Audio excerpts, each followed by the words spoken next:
పండుగ రోజుల్లో ఫాస్ట్గా చేసుకునే ప్రసాదాల్లో ఒకటి ఈ కట్టె పొంగలి. మరింత సింపుల్గా కుక్కర్లో ఎలా చేసుకోవాలో ఇప్పుడు చూసేద్దాం.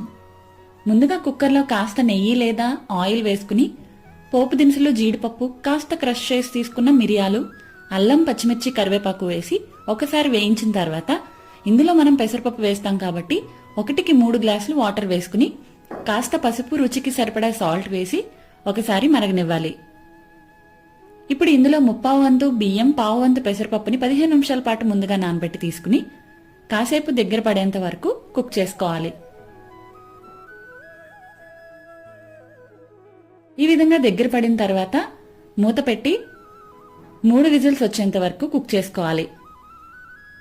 తర్వాత స్టవ్ ఆఫ్ చేసుకుని ప్రెషర్ మొత్తం పోయిన తర్వాత మూత ఓపెన్ చేసి ఒకసారి బాగా మిక్స్ చేసుకుంటే చాలా సింపుల్ గా కట్టె పొంగలి రెడీ అయిపోతుంది. మరిన్ని మంచి వీడియోస్ కోసం మన ఛానల్ ని ప్లీజ్ సబ్స్క్రైబ్.